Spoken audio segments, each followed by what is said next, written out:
जय श्री राम दोस्तों, वॉक पे चर्चा में आप सबका स्वागत।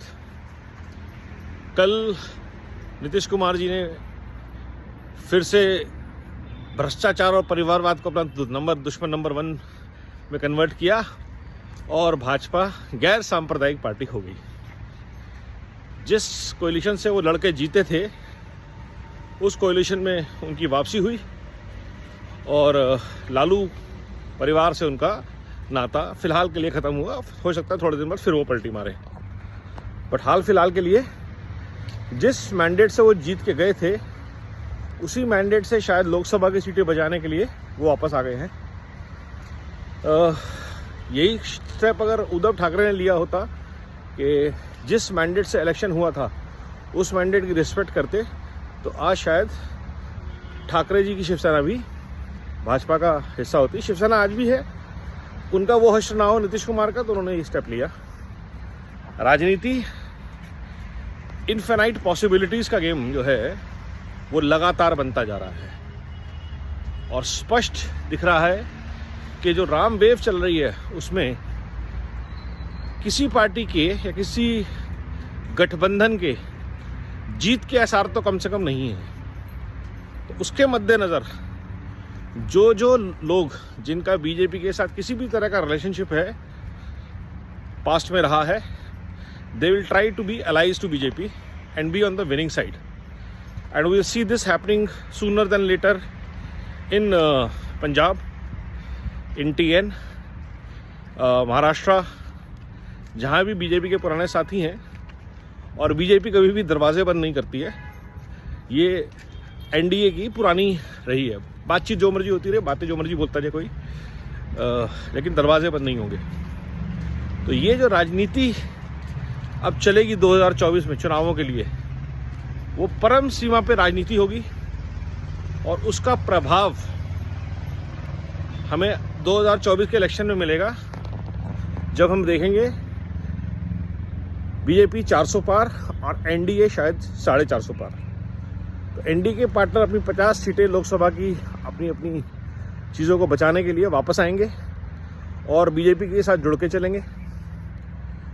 इस साल अगले 2-3 महीने में जो राजनीति होगी वो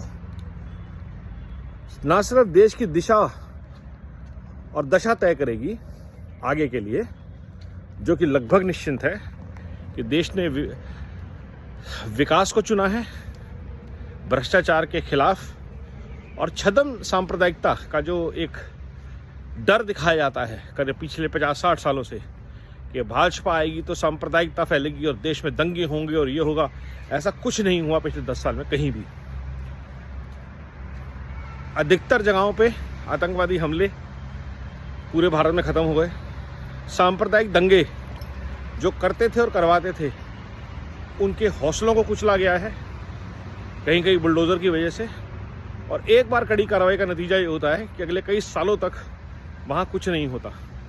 अब आप बोलते रहें कि अभिव्यक्ति की आज़ादी मर गई या कुछ भी हो गया, लेकिन अगर आप सड़कों पे दंगे करेंगे, बसों को जलाएंगे, तोड़फाड़ करेंगे, दुकानों को जलाएंगे, तोड़फाड़ करेंगे, अराजकता फैलाएंगे, तो कड़ी कार्रवाई तो होगी।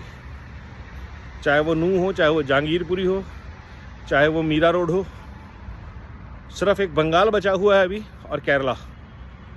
ये दो सेमी लेफ्ट बेस्टियंस जो कुछ ममता के साथ मिल गए और कुछ अभी भी लेफ्ट की उम्मीद जगाए बैठे हैं, ये दो बेस्टियंस ख़त्म होने हैं और सारा भारत लगभग संकल्प ले चुका है कि विकास के साथ जुड़ना है, प्रगति के साथ जुड़ना है, राष्ट्र के निर्माण में सबने लगना है और mission build back better Bharat की तरफ खुद को समर्पित करके चलना है।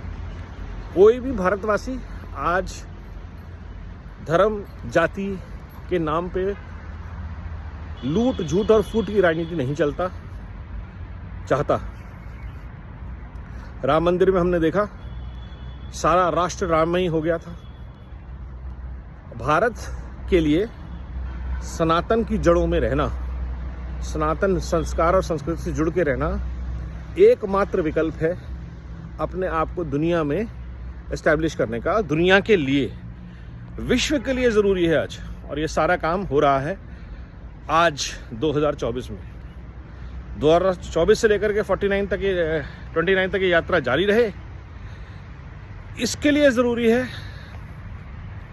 फिर एक बार मोदी सरकार, तीसरी बार मोदी सरकार, अब की बार 400 पार। ऐसे ही विचारों से लिए जुड़ते रहे मेरे चैनल से, भारत का गौरव यूट्यूब पे, और वॉक पे चर्चा में मेरे साथ रोज़ साझेदार बने। जय हिंद, वंदे मातरम, नमो भारत, जय श्री राम।